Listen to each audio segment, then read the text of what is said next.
ಕೂಡಿ ಬಾಳಿದರೆ ಸ್ವರ್ಗದಾನ ಸುಖ ಇಲ್ಲೇ ಸಿಗ್ತೈತಿ. ಬಸವಾನಂದ ಸ್ವಾಮೀಜಿ ಕರೆ. ಇಂಡಿಪೆಂಡೆಂಟ್ ಸಂಗ್ರಾಮ್ ನ್ಯೂಸ್ಗೆ ಸ್ವಾಗತ. ನಮ್ಮ ದೇಶದಲ್ಲಿ ವಿಶೇಷವಾಗಿ ಉತ್ತರ ಕರ್ನಾಟಕ ಭಾಗದ ಧಾರವಾಡ ತಾಲೂಕಿನ ಗರಗ ಗ್ರಾಮದ ಕುರ್ಲಿ ಮನೆತನದ ಅಣ್ಣ ತಮ್ಮಂದಿರ ಕುಟುಂಬಗಳ ಹಾಗೆ ಎಲ್ಲರೂ ಕೂಡಿ ಬಾಳಿದರೆ ಸ್ವರ್ಗದಾನ ಸುಖ ಇಲ್ಲೇ ಸಿಗ್ತೈತಿ ಎಂದು ಮನಗುಂಡಿ ಗುರು ಬಸವ ಮಹಾಮನೆಯ ಶಿವಾನಂದ ಸ್ವಾಮೀಜಿರವರು ಹೇಳಿದರು. ಅವರು ನಗರದ ಕನ್ನಡ ಸಾಹಿತ್ಯ ಪರಿಷತ್ತು ಸಭಾಭವನದಲ್ಲಿ ಆಯೋಜಿಸಿದ್ದ ರಮೇಶ್ ಕುರ್ಲಿರವರ ಅಭಿನಂದನಾ ಸಮಾರಂಭ ಸಾನ್ನಿಧ್ಯ ವಹಿಸಿ ಮಾತನಾಡಿದರು. ಕೃಷಿ ವಿಶ್ವವಿದ್ಯಾಲಯ ಉಪ ಹಣಕಾಸು ನಿಯಂತ್ರಣಾಧಿಕಾರಿ ಎಸ್ಎಂ ಹೊನ್ನಳ್ಳಿರವರು ಮಾತನಾಡಿ, ರಮೇಶ್ ಕುರ್ಲಿರವರು ಎಲ್ಲರೊಂದಿಗೆ ಸೇರಿಕೊಂಡು ದೊಡ್ಡ ಸಮಸ್ಯೆಗಳನ್ನು ಆಲಿಸಿ ಬಗೆಹರಿಸುವ ಶಕ್ತಿ ಹೊಂದಿದವರು ಎಂದು ತಿಳಿಸಿದರು. ಬಸವ ತತ್ವ ಚಿಂತಕರಾದ ಶಾರದಾ ಕುರುವತ್ತಿ ಸಭೆಯ ಅಧ್ಯಕ್ಷತೆ ವಹಿಸಿ ಮಾತನಾಡಿದರು. ಈ ಸಂದರ್ಭದಲ್ಲಿ ಲಲಿತಾ ಕರೇಮನಿ, ರೇಣುಕಾ ಚಂದೂನವರ್, ಪ್ರಭು ಕುರ್ಲಿ, ಡಾಕ್ಟರ್ ವಿಜಯಲಕ್ಷ್ಮಿ ಅಂಗಡಿ, ಡಾಕ್ಟರ್ ಸಂಪದ ಅನುಮೋಲ್ ಮತ್ತು ಸೌಮ್ಯ ಗುಡಗೇರಿ, ನೀಲಮ್ಮ ತಲ್ವಾಯಿ, ಬಸನಗೌಡ ಪಾಟೀಲ್ ಸೇರಿದಂತೆ ಅನೇಕರು ಉಪಸ್ಥಿತರಿದ್ದರು. ಸ್ವಾಗತ ಸಮಿತಿ ಅಧ್ಯಕ್ಷ ಮಲ್ಲನ್ ಗುಡಗೇರಿ ಪ್ರಾಸ್ತಾವಿಕವಾಗಿ ಮಾತನಾಡಿದರು. ರಾಹುಲ್ ಪಾಟೀಲ್ ಸ್ವಾಗತಿಸಿದರು. ಪ್ರೊಫೆಸರ್ ಸೋಮಶೇಖರ್ ಕರೇಮನಿ ವಂದಾರ್ಪಣೆ ಮಾಡಿದರು. ಮೇಘಾ ಹುಕ್ಕೇರಿ ಕಾರ್ಯಕ್ರಮವನ್ನು ನಿರೂಪಿಸಿದರು. ಹೇಮಾ ಉರ್ಫ್ ನೇತ್ರಾವತಿ, ರಮೇಶ್ ಕುರ್ಲಿ ಮನೆತನದ ಅಣ್ಣ ತಮ್ಮಂದಿರ ಕುಟುಂಬಗಳು ಹಾಗೂ ಹಿತೈಷಿಗಳು ಕಾರ್ಯಕ್ರಮದಲ್ಲಿ ಭಾಗವಹಿಸಿದ್ದರು. ಎದೆಯ ಕಮಲಾಕರದಿ ನೀನು ಮೀಯುವೆಯೆಂದು ಕಂಬನಿಯ ನವ ಜಲದಿ ದಿನವು ತೊಳೆವೆ. ഇരുಳು ಕವಿಯ ತೆರೆದು ಮುಚ್ಚದಿರುವೆ. ದೇಹವಿದು ನೀಡಿರುವ ಗುಡಿಯಂದು ತಿಳಿದು ಗುಡಿಸುವೆನು ಅನುದಿನವು ಓ ಎನ್ನ ದೇವಾ. ಸೊ ದೊಡ್ಡಪ್ಪ ಬಗ್ಗೆ ಹೇಳ್ಬೇಕಂತಂದ್ರೆ ಅವ್ರ ಅಸಿಸ್ಟೆಂಟ್ ಕಂಟ್ರೋಲರ್ ಆಗಿ ಈಗೇನು ನಿವೃತ್ತಿ ಹೊಂದಿರೋದು ನಿಮ್ಗೆಲ್ಲ ಗೊತ್ತಿರ್ಬೋದು. ಬಟ್ ಮನೆಯಲ್ಲಿ ಹೆಂಗಿರೋದಂತ ನಿಮ್ಗಿಂತ ಜಾಸ್ತಿ ನಮಗೆ ಗೊತ್ತಿರ್ತೈತಿ. ಸೊ ಅವ್ರು ಕೂಡ ಇದ್ದಿದ್ದು. ಸೊ ಹೆಂಗಂತಂದ್ರೆ ಸೊ ಪರ್ಸ್ನಲ್ ಆಗಿ ಅವ್ರೇನೋ ಡಿಸಿಷನ್ಸ್ ತೊಗೊಳ್ಳೋ ಮುಂದೆ ಸೊ ಅವ್ರೊಬ್ಬರೇ ಏನು ಥಿಂಕ್ ಮಾಡೋಂಗಿಲ್ಲ. ಸಣ್ಣವರಿಂದ ಹಿಡಿದು ದೊಡ್ಡವ್ರವರೆಗೂ ಅವ್ರ ಡಿಸಿಷನ್ಸ್ ಎಲ್ಲ ಸಜೆಷನ್ಸ್ ಕೇಳ್ತಾರೆ. ಕೇಳಿ ಸೊ ಆಮ್ಯಾಗ ಅವ್ರು ಡಿಸಿಷನ್ ತೊಗೊತಾರೆ. ಸೊ ಇದೇ ಮೋಸ್ಟ್ಲಿ ಇದೇ ಗುಡ್ ಹ್ಯಾಬಿಟಿಗೆ ಅವ್ರಿಗೆ ಯಾವುದೇ ಕರ್ತವ್ಯ ಲೋಪಗಳಿಲ್ದಂಗೆ ಇವತ್ತು ನಿವೃತ್ತಿ ಹೊಂದಿದ್ದಾರೆ. ಸೊ ಇದೇ ಒಂದು ಖುಷಿ ವಿಚಾರ. ಸೊ ಇಷ್ಟು ಹೇಳ್ತಾ ನನ್ನ ಮಾತನ್ನ ಮುಗಿಸ್ತೇನೆ. Thank you.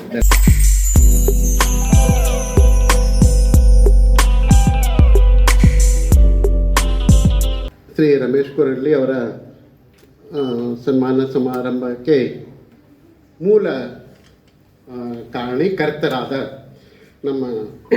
ನಮ್ಮ ತಂದೆಯವರಾದ BM ಗುಡಿಗೇರಿ, ನಿವೃತ್ತ ತಹಶೀಲ್ದಾರ್ ನವರಗೊಂದು ಬೆಳವಟಿಗೆ ಅವರು ಅವರೇ ಇದಕ್ಕೆ ಕಾರಣೀಕರ್ತರು. ಅದು ಹೇಗೆ ಅಂದರೆ ಇವತ್ತಿಗೆ 1987 ಇಸ್ವಿಗೆ ನಮ್ಮ ತಂದೆಯವರಿಗೆ 80 ವರ್ಷ ತುಂಬಿತ್ತು. ಆಗ ಡಿಸೆಂಬರ್ 31, 1965 ಗರಗದಲ್ಲಿ ಶ್ರೀಯುತ ವೀರಪ್ಪ ಕುರ್ಲಿ ಹಾಗೂ ಸುಲೋಚನಾ ಕುರ್ಲಿ ದಂಪತಿಗಳಿಗೆ 4ನೇ ಕಿರಿಯ ಪುತ್ರರಾಗಿ ಜನಿಸಿದರು. ಅವರಿಗೆ 3 ಜನ ಅಣ್ಣಂದಿರರು. ಪ್ರಥಮವಾಗಿ ಪ್ರಭುದೇವ್ ಕುರ್ಲಿ ಅವರು ಅಸಿಸ್ಟೆಂಟ್ ಎಕ್ಸಿಕ್ಯೂಟಿವ್ ಇಂಜಿನಿಯರ್ ನಿವೃತ್ತರಾಗಿ 2021 ಇಸ್ವಿಗೆ ನಿವೃತ್ತರಾದರು. PWD ಒಳಗೆ ಅಸಿಸ್ಟೆಂಟ್ ಎಕ್ಸಿಕ್ಯೂಟಿವ್ ಆಗಿ ನಿವೃತ್ತ ಹೊಂದಿದರು. ಎರಡನೆಯವರಾಗಿ professor Ashok Kurli ರಾಣೆಬೆನ್ನೂರಲ್ಲಿ first grade ಕಾಲೇಜಿಗೆ ಲೆಕ್ಚರರ್ ಆಗಿ ಅವರು 2022 ಇಸ್ವಿಗೆ ಮೊನ್ನೆ ತಾನೇ ಅವ್ರು 3 ವರ್ಷ ಅವರು ರಿಟೈರ್. ಮೂರನೆಯವರಾಗಿ ಚಂದ್ರಶೇಖರ್ ಕುರ್ಲಿ ಅವರಿಗೆ ಅವರು ಹುಬ್ಳಿ KSRTC ಡಿಪೋ ಮ್ಯಾನೇಜರ್ ಆಗಿ ಅವರು 2024 ಇಸ್ವಿಗೆ ಅವರು ರಿಟೈರ್. ಇವತ್ತಿನ ದಿವಸ ನಮ್ಮ ಕುರ್ಲಿಯವರು. ನಂತರ ಇನ್ನು ಅವರ ಶಿಕ್ಷಣ ಬಗ್ಗೆ ಹೇಳಬೇಕಂದ್ರೆ ಅವರು ಗರಗದಲ್ಲಿ ಫಸ್ಟ್ ಸ್ಟ್ಯಾಂಡರ್ಡ್ ಟು 10th ಸ್ಟ್ಯಾಂಡರ್ಡ್ವರೆಗೆ ಗರಗದಲ್ಲಿ ತಮ್ಮ ಪ್ರಾಥಮಿಕ ಹಾಗೂ ಹೈಸ್ಕೂಲ್ ಶಿಕ್ಷಣವನ್ನು ಮುಗಿಸಿದರು. ನಂತರ ಡಿಪ್ಲೊಮಾ ಧಾರವಾಡಕ್ಕೆ ಬಂದು ಧಾರವಾಡದೊಳಗೆ KH ಕಪೂರ್ ಇನ್ಸ್ಟಿಟ್ಯೂಟ್ ಅಲ್ಲಿ ಡಿಪ್ಲೊಮಾ ಇನ್ ಕಮರ್ಷಿಯಲ್ ಪ್ರಾಕ್ಟೀಸ್ ಅಲ್ಲಿ 3 ವರ್ಷ ಡಿಪ್ಲೊಮಾ ಮುಗಿಸಿದರು. ನಂತರ CA ಸೈಕಾಲಜಿಗೆ ಬಂದರು. ಅಲ್ಲೇ BCom 3 ವರ್ಷ ಫ್ರಮ್ 1989 ಟು 91 ಅವರಿಗೆ ಅವರು BCom CS ಆಯಿತು, ಮುಗಿಸಿದರು. ಅರ್ನ್ ಫೈಲು ಲರ್ನ್ ಅಂತ ಒಂದು ನಾಣ್ಣುಡಿ ಕಲ್ಕೋತ ದುಡಿಬೇಕು ಅಂತ ನಮ್ಮ JSS ಕಾಲೇಜ್ನಾಗ ಅದೊಂದು ನುಡಿ. ಅದನ್ನು ಅಕ್ಷರಶಃ ನಮ್ಮ ರಮೇಶ್ ಕೊಹ್ಲಿ ಅವರು ಪಾಲಿಸಿದ್ರು. ಹೆಂಗಪ್ಪ ಅಂದರೆ ಅವರು degree Calcutta BCom degree morning 7 to 12 of the college, ಬೆರದಿಂದ 6 ಗಂಟೆಗೆ ಎದ್ದು ಕಾಲೇಜ್ ಧಾರವಾಡಕ್ಕೆ ಬಂದು 7 ಗಂಟೆಗೆ CS ಕಾಲೇಜಿಗೆ ಬಂದು 12 ಕ್ಲಾಸ್ ಮುಗಿಸ್ಕೊಂಡು 12ರಿಂದ ಮತ್ತೆ ಸಂಜೆ 5 ಗಂಟೆ ಒಳಗೆ DC ಆಫೀಸ್ನೊಳಗೆ ಅವರು ಟೈಪಿಸ್ಟ್ ಅಂತ ತಿಳ್ಕೊಂಡು ಅವಾಗ ನೌಕರಿ ಪಾರ್ಟ್ ಟೈಮ್ ಜಾಬ್ ಮಾಡಲಿಕ್ಕೆ ಶುರು ಮಾಡಿದ್ರು.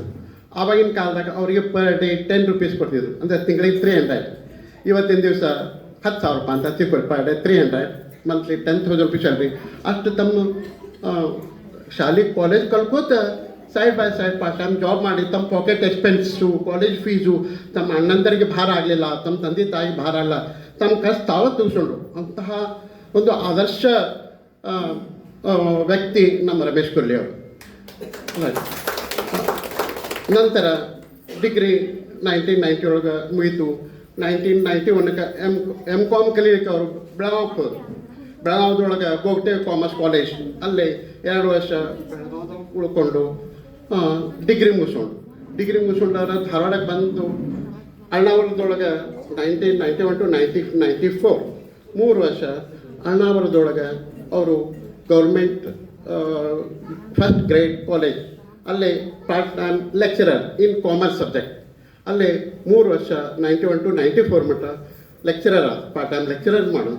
From Dharwad to Garag to Dharwad ಬರಬೇಕು, ಧಾರವಾಡದಿಂದ ಮತ್ತು ಅಣ್ಣಾವರಕ್ಕೆ ಹೋಗ್ಬೇಕು, ಕಾಲೇಜ್ ಕ್ಲಾಸ್ ಮುಗಿಸೋಬೇಕು, ಮತ್ತು ಸಂಜೆ LIC ಮಾಡ್ತಿದ್ರು. LIC ಏಜೆನ್ಸಿ ತೊಗೊಂಡ್ರು, ಅಲ್ಲಿ ಬಿದ್ದು ಇಷ್ಟೊಂದು ಶ್ರಮಜೀವಿ, ಭಾಳ ಶ್ರಮಪಟ್ಟರು, ಭಾಳ ಕಷ್ಟಪಟ್ಟರು. ಅದು ಇಂಥ ವ್ಯಕ್ತಿ ನಾ ಎಲ್ಲಿ ನೋಡಿಲ್ಲ.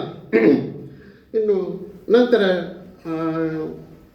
ಅಷ್ಟೊತ್ತಿಗೆ 1994 ಒಳಗೆ ಅಗ್ರಿಕಲ್ಚರ್ ಯೂನಿವರ್ಸಿಟಿ ಒಳಗೆ ರಿಕ್ರೂಟ್ಮೆಂಟ್ ಆದವು. ಆ ಹೊತ್ತಿನಾಗೆ ಸರ್ಗೆ ಜೂನಿಯರ್ ಅಸಿಸ್ಟೆಂಟ್ ಅಂತ ತಿಳ್ಕೊಂಡು 1994 ಒಳಗೆ ಅಪಾಯಿಂಟ್ಮೆಂಟ್ ಆದ. Purely merit, no influence, pure merit. Because M.Com rank holder, experience lecturer, ಇಷ್ಟೆಲ್ಲ ಅವರಲ್ಲಿ ಮೆರಿಟ್ ನೋಡಿ ಅವರಿಗೆ ಸ್ಪಾಟ್ನಾಗ ಅಪಾಯಿಂಟ್ಮೆಂಟ್ ಆಯಿತು. 1994 ಅಪಾಯಿಂಟ್ಮೆಂಟ್ ಆದಮೇಲೆ ಮುಂದೆ ಜೂನಿಯರ್ ಅಸಿಸ್ಟೆಂಟ್ ಆಯಿತು. ಅವರ ಹಾರ್ಡ್ ವರ್ಕ್, ಅವ್ರದ್ದು ಮೆರಿಟ್, ಅವ್ರದ್ದು ಪ್ರೊಫೆಷನ್ಸಿ, ಎಫಿಷಿಯನ್ಸಿ ನೋಡಿ 2006ನೇ ಇಸ್ವಿಗೆ 6 ವರ್ಷದಾಗ ಅವ್ರಿಗೆ ಪ್ರಮೋಷನ್ ಸಿಕ್ತು. ಏನಂತ senior assistant, junior assistant, senior assistant ಆದ. ಆ ನಂತರ ಸೀನಿಯರ್ ಅಸಿಸ್ಟೆಂಟ್ ಆಯಿತು. 2006 ಆಗೋದು. 2000 ಮತ್ತು 12 ಒಳಗೆ ಸೀನಿಯರ್ ಅಸಿಸ್ಟೆಂಟ್ ಇದ್ದವರು ಅವರು ಹಾರ್ಡ್ ವರ್ಕು, ಅವ್ರ ಟ್ಯಾಲೆಂಟ್ ನೋಡಿ ಅವರಿಗೆ ಭಾಳ ದೊಡ್ಡ ಪೋಸ್ಟ್ ಪ್ರಮೋಷನ್ ಕೊಟ್ಟರು.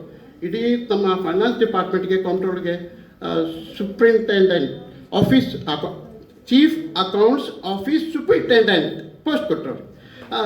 ಆ ಪೋಸ್ಟ್ ಅವ್ರಿಗೆ ಸಿಕ್ತು 2006. ನಂತರ ಮೊನ್ನೆ 2021ಕ್ಕೆ ಲಾಸ್ಟ್ ಪ್ರಮೋಷನ್ ಈಗ ನಿವೃತ್ತರಾದ್ರಲ್ಲ ಆ ಪೋಸ್ಟು ಅಸಿಸ್ಟೆಂಟ್ ಫೈನಾನ್ಸ್ ಕಂಟ್ರೋಲರ್ ಅಂತ ಕೊಟ್ಟು, ಎಕ್ಸಿಕ್ಯೂಟಿವ್ ಕಂಟ್ರೋಲರ್ ದೊಡ್ಡ ಪೋಸ್ಟು ತೊಗೊಂಡು ಅವರು ರಿಟೈರ್. ಈ ಮಹತ್ ಸಾಧನೆ, ಅವರ ವ್ಯಕ್ತಿತ್ವ ನೋಡಿ ನಮ್ಮ ಸರ್ಕಲ್ನೊಳಗೆ ಯಾರೂ ಇಷ್ಟ ಕಷ್ಟಪಟ್ಟು ಮುಂದೆ ಬಂದಿಲ್ಲ. ಪ್ಯೂರ್ಲಿ ಮೆರಿಟ್ ಮತ್ತು ಹಾರ್ಡ್ ವರ್ಕರ್, ಮಹಾ ಮೇಧಾವಿ ಮತ್ತು ಸ್ವಾಭಿಮಾನಿ, ಯಾರಿಗೂ ಭಾರ ಆಗಲಾರ್ದಂಗೆ ತಮ್ಮ ಅಣ್ಣಂದರು. ಆದರೆ ಅವರಿಗೆ ಸ್ಫೂರ್ತಿ ಅಂದರೆ ಅವ್ರ ಅಣ್ಣಂದಿರು. ನಾನು ಅಬ್ಸರ್ವ್ ಮಾಡಿದಂದ್ರೆ 3 ಮಂದಿ ಅಣ್ಣಂದಿರು, ಒಬ್ಬರು ಅಸಿಸ್ಟೆಂಟ್ ಎಕ್ಸಿಕ್ಯೂಟಿವ್ ಇಂಜಿನಿಯರ್ PWD ಒಳಗೆ ಅಸಿಸ್ಟೆಂಟ್ ಎಕ್ಸಿಕ್ಯೂಟಿವ್ ಇಂಜಿನಿಯರ್ ಆಗಿ ರಿಟೈರ್, ಇನ್ನೊಬ್ಬರು ಪ್ರೊಫೆಸರ್ ಆಗಿ ರಿಟೈರ್, ಇನ್ನೊಬ್ಬರು ಡಿಪೋ ಮ್ಯಾನೇಜರ್ ಆಗಿ ರಿಟೈರ್. ಈ 3 ಮಂದಿ ಅಣ್ಣಂದ ನೋಡ್ಕೋತೀನಿ, ಅವ್ರು ಕಲ್ಕೋತ ಅವ್ರು ಮುಂದೆ ಬರ್ತಾರೆ. ಅವರೇ ಸ್ಫೂರ್ತಿ, ಅವರೇ ಮಾರ್ಗದರ್ಶನ. ಇದು ನನ್ನ ಅನುಭವದ ಮಾತು. ಇನ್ನು ಇಷ್ಟ ಹಾರ್ಡ್ ವರ್ಕು ಭಾಳ ಮಾಡಿದ್ರು. ನಂತರ ಇವಳ ಸಾಕಾಗೋದಿಲ್ಲ ಇಷ್ಟ. ಆಮೇಲೆ ರೀಸೆಂಟಾಗಿ ಇವಾಗ 10 ವರ್ಷದ ಹಿಂದೆ ಶಾನ್ದಾರ್ ಮನೆ ಕಟ್ಟಿಸಿದ್ರು. ಎಲ್ಲ ಸ್ವಂತ ಕಾಲ ಮೇಲೆ ನಿಂತು ಯಾರ್ದೂ ಸಹಾಯ ಇಲ್ಲ, ತನ್ನ ಸ್ವಪರಿಶ್ರಮದಿಂದನೇ ಮನೆ ಕಟ್ಸಿದ್ರು. ಮಗಳನ್ನ ಬಿ ಸಾಫ್ಟ್ವೇರ್ ಇಂಜಿನಿಯರ್ ಮಾಡಿದ್ರು, ಬಿ ಕಂಪ್ಯೂಟರ್ ಸೈನ್ಸ್ ಮಾಡ್ಕೊಂಡು ಇವತ್ತು ದಿವಸ ಪಿಂಕಿ ಪ್ರಿಯಾಂಕಾ ಬೆಂಗಳೂರೊಳಗೆ MNC ಕಂಪ್ನಿ ಒಳಗೆ ಸಾಫ್ಟ್ವೇರ್ ಇಂಜಿನಿಯರ್ ಆಗ ಅಂತ ಮಗಳಿಗೆ ಒಳ್ಳೆ ಶಿಕ್ಷಣ ಕೊಟ್ಟು ಆಕಿನೂ ಮುಂದೆ ತಂದರು. ಇದಕ್ಕೆಲ್ಲ ಇಷ್ಟ ಆಯ್ತು. ಇನ್ನು ಬರೀ ಇವ್ರದ್ದಿಬ್ಬರದೇ ಆಯ್ತು. ನಾನು ನಮ್ಮ ಸೊಸೆ ಬಗ್ಗೆ ಏನು ಹೇಳಿಲ್ಲ, ನನ್ನ ಸೊಸೆ ಸಿಟ್ಟು ಆಗ್ತಾವೆ. ಅದಕ್ಕೆ ಆ್ಯಕ್ಚುಲಿ ಅವಳಿಗೆ ಒಂದೇ ಮಾತು ಹೇಳ್ತೇನೆ ನಾನು. ಏನಪ್ಪ ಅಂದ್ರೆ ಒಂದು ನಾಣ್ಣುಡಿ ಐತಿ ಸಮಾಜದೊಳಗೆ. ಏನಪ್ಪ ಅಂದ್ರೆ ಪ್ರತಿಯೊಬ್ಬ ಯಶಸ್ವಿ ಪುರುಷನ ಹಿಂದೆ ಒಂದು ಸ್ತ್ರೀ ಶಕ್ತಿ ಇರುತ್ತೆ. ಇವತ್ತಿನ ದಿವಸ ರಮೇಶ್ ಇಷ್ಟು ಸಾಧನೆ ಮಾಡಾಕ, ಇಷ್ಟು ಮುಂದೆ ಬರಾಕ ಕಾರಣ ಅಂದ್ರೆ ಅವನ ಹಿಂದಿರುವ ಸ್ತ್ರೀ ಶಕ್ತಿ ಅಂದರೆ ಹೇಮಾ.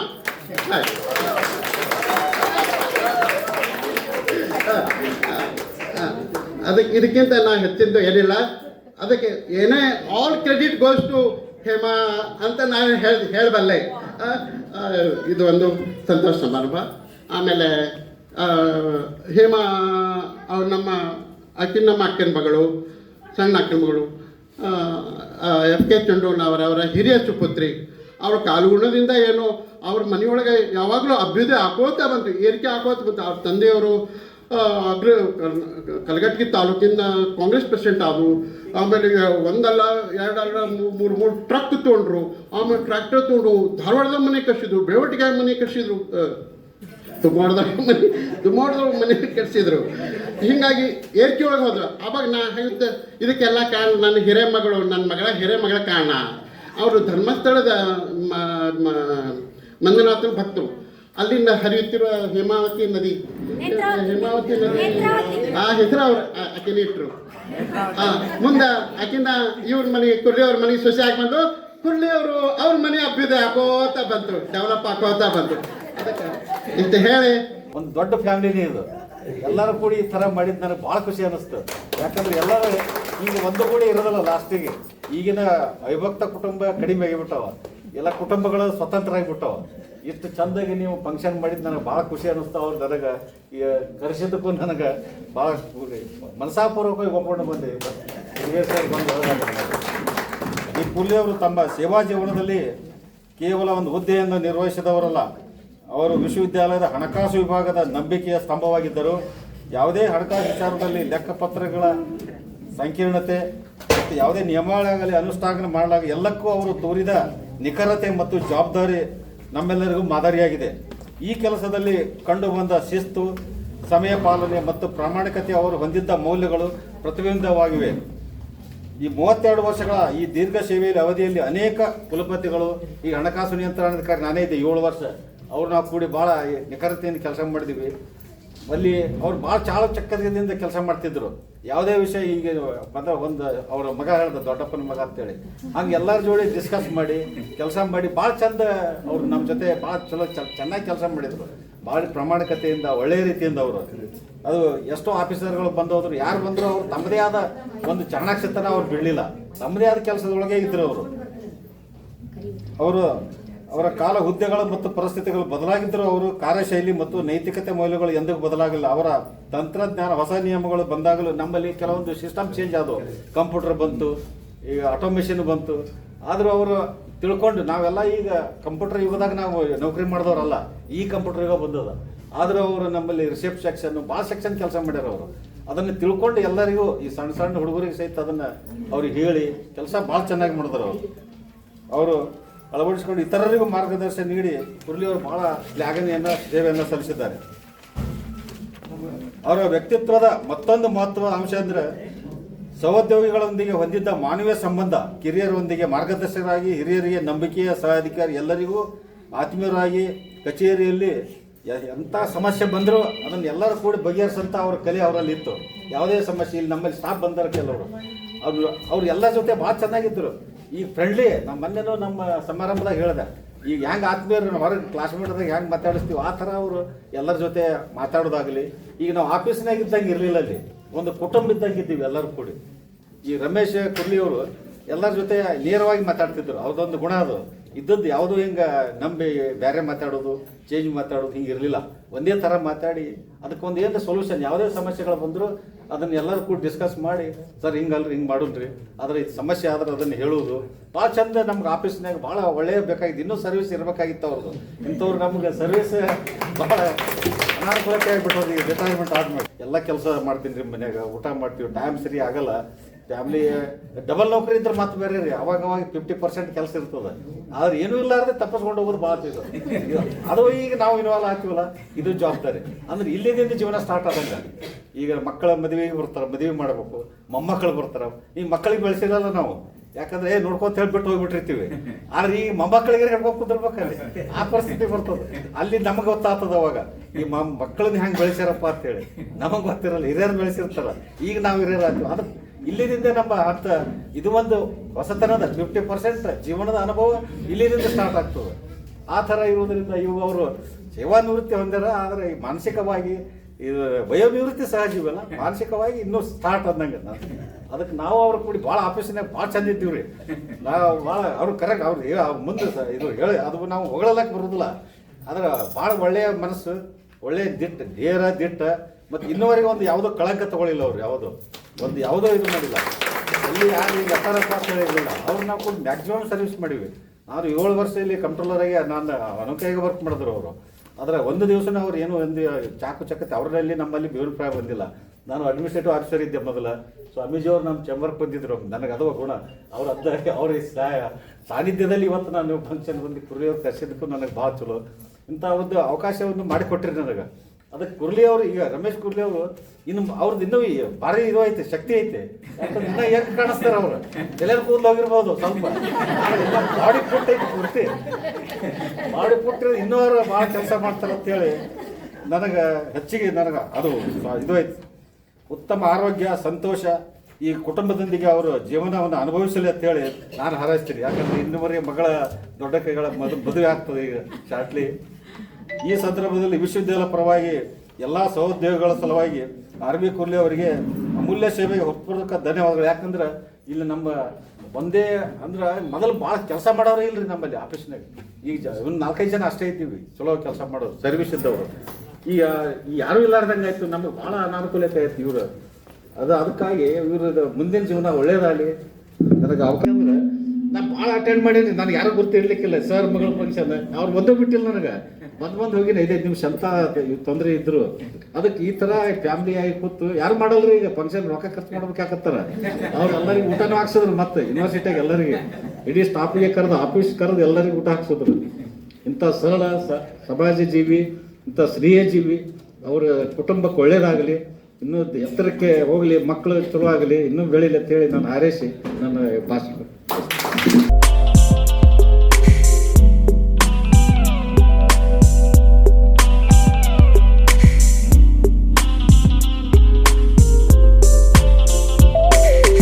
ಈ ನನ್ನ 32 ವರ್ಷ ಸೇವೆಯಲ್ಲಿ ನಾನು ನನ್ನ ಜೀವನದಲ್ಲಿ ಅತ್ಯಂತ ಪ್ರಾಮಾಣಿಕವಾಗಿ ಕರ್ತವ್ಯ ನಿರ್ವಹಿಸಿದ್ದೇನೆ. ಮತ್ತು ಇದು ನನ್ನ ಈ ಸಭೆಯಲ್ಲಿ ಈ ಕಾರ್ಯಕ್ರಮ ನನ್ನ ಜೀವನದಲ್ಲಿ ಅತ್ಯಂತ ಮಹತ್ವದ ಕ್ಷಣ ಅಂತ ನಾನು ನಂಬಿರುತ್ತೇನೆ. ನನ್ನ ಎಲ್ಲ ಬಂಧು ಬಳಗದವರು ಇಂಥ ನಂಬಿಕೆ ಇಟ್ಟು ನನ್ನ ಈ ಸಭೆಗೆ ನಾನು ಚಿರಋಣಿಯಾಗಿರ್ತೇನೆ. ನನ್ನ ಪೂರ್ತಿ ಜೀವನದ ಬಗ್ಗೆ ಹೇಳಬೇಕಂದ್ರೆ, ನಾನು ಈ ಪ್ರಾಥಮಿಕ ಶಿಕ್ಷಣದ ಬಗ್ಗೆ ಎಲ್ಲ ನಾನು ಗುಡಿಗೇರಿ ಮಲೆನಾಡು 2025ರವರೆಗೆ ಧಾರವಾಡ ಕೃಷಿ ವಿಶ್ವವಿದ್ಯಾಲಯ ಹಣಕಾಸು ನಿಯಂತ್ರಣಾಧಿಕಾರಿಗಳ ಕಚೇರಿಯಲ್ಲೇ ಪೂರೈಸಿದ್ದೇನೆ. ಮತ್ತು ಯಾವುದೇ ತೊಂದರೆ ಇಲ್ಲದೆ ಪೂರೈಸಿದ್ದೇನೆ. ಮತ್ತು ನಾನು ಮೊದಲಿಗೆ ಅಸಿಸ್ಟೆಂಟ್ ಅಂತ ಜಾಯ್ನ್ ಆಗಿ, ಅಕೌಂಟ್ ಸೂಪರ್ಡೆಂಟ್ ಆಗಿ, ಆಮೇಲೆ ಅಸಿಸ್ಟೆಂಟ್ ಕಂಟ್ರೋಲರ್ ಆಗಿ ಪ್ರಾಮಾಣಿಕವಾಗಿ ಸೇವೆ ಸಲ್ಲಿಸಿ. ನನ್ನ ನಮಸ್ಕಾರಗಳು. ನನ್ನ ತಂದೆಯ ಬಗ್ಗೆ ಹೇಳಬೇಕಂದ್ರೆ ಅದು ಒಂದು ಬಹಳ ಮುಖ್ಯವಾದ ಒಂದು ಪದ ಹೇಳಬೇಕಂದ್ರೆ ಏನಂದರೆ, ತಂದೆ ಎನ್ನುವುದು ತುಂಬ ಭಾವನಾತ್ಮಕ ಮತ್ತು ಪದ. ಇದರಲ್ಲಿ ಪ್ರೀತಿ, ಕಾಳಜಿ, ಮಾರ್ಗದರ್ಶನ ಮತ್ತು ಅನೇಕ ಭಾವನೆಗಳು ಸೇರಿರುವ ಪದ. ನನ್ನ ತಂದೆ ಬಗ್ಗೆ ಹೇಳಬೇಕಂದ್ರೆ ಅವರು ತುಂಬ ನಿಷ್ಠೆಯಿಂದ ಮತ್ತು ಅವರ ಮಾರ್ಗದರ್ಶನ ಮತ್ತು ನನಗೆ ಯಾವತ್ತೂ ಏನು ಹೇಳ್ತಾರಂದರೆ, ನಾವು ಜೀವನದಲ್ಲಿ ಏನನ್ನಾದರೂ ಮಾಡಬೇಕಂತಂದರೆ ನಾವು ಕಷ್ಟಪಟ್ಟು ಶ್ರಮ ಪಡಬೇಕು. ಯಾವತ್ತು ನಾನು ಸಣ್ಣವರಿದ್ದಾಗಿಂದ ಇವತ್ತಿನ ಇಲ್ಲಿ ಬಂದಿರುವುದಕ್ಕೆ ನನ್ನ ಅಪ್ಪ ಮತ್ತು ನಮ್ಮ ಅಮ್ಮ ಎಲ್ಲದಕ್ಕೂ ಕಾರಣ. ಏನು ಹೇಳಬೇಕಂದ್ರೆ ನನ್ನ ತಂದೆಯ ಬಗ್ಗೆ ಅಂದರೆ ಯಾವಾಗಲೂ ತಮ್ಮ ಕರ್ತವ್ಯವನ್ನು ಮತ್ತು ಪ್ರಾಮಾಣಿಕತೆಯಿಂದ ಪೂರ್ಣ ಮಾಡುತ್ತಾರೆ. ನಾನು ಒಂದು ಎಕ್ಸಾಂಪಲ್ ಕೊಡ್ತೀನಿ. ಏನಂದರೆ ಮೊನ್ನೆ ಡಿಸೆಂಬರ್ 31ರಂದು ಅವರು ಆಫೀಸಿನಲ್ಲಿ ರಿಟೈರ್ಮೆಂಟ್ ಫಂಕ್ಷನ್ ಹೊಂದಿಕೊಂಡಿದ್ದರು, ಅವರು ಸಹೋದ್ಯೋಗಿಗಳು ಎಲ್ಲರೂ.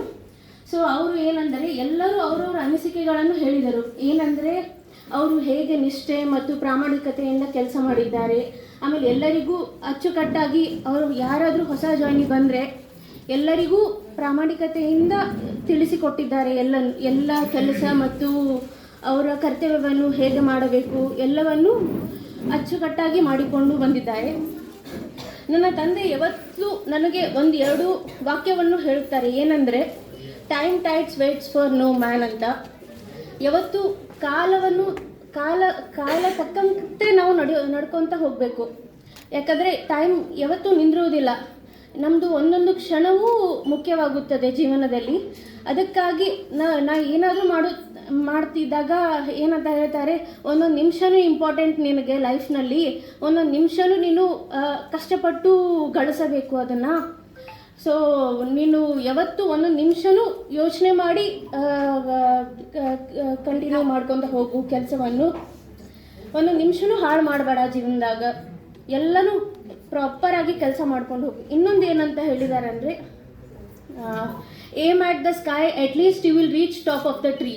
ಅಂದರೆ ಆಕಾಶವನ್ನು ಗುರಿಯಾಗಿಸಿಕೊಳ್ಳಿ, ಅಲ್ಲಿ ತಲುಪದಿದ್ದರೂ ಕನಿಷ್ಠ ಮರದ ತುದಿಯನ್ನಾದರೂ ತಲುಪುತ್ತೀರಾ ಅಂತ. ಇದೆರಡು ಸೇಯಿಂಗ್ಸಿಂದ ನಾನು ಬೆಳೆದು ಬಂದ ನನ್ನ ಜೀವನ. ನನ್ನ ತಂದೆಯವರು ನಮ್ಮ ಬಂಧು ಬಳಗದವನ್ನವರಿಗೆ ಎಲ್ಲನೂ ತುಂಬ ಪ್ರೀತಿಯಿಂದ ನಡ್ಕೊಳ್ತಾರೆ. ಯಾಕಂದರೆ ಅವ್ರಿಗೆ ಮೇನ್ ಇಂಪಾರ್ಟೆಂಟ್ ಅಂತಂದರೆ ನಮ್ಮ ಬಂಧು ಬಳಗ.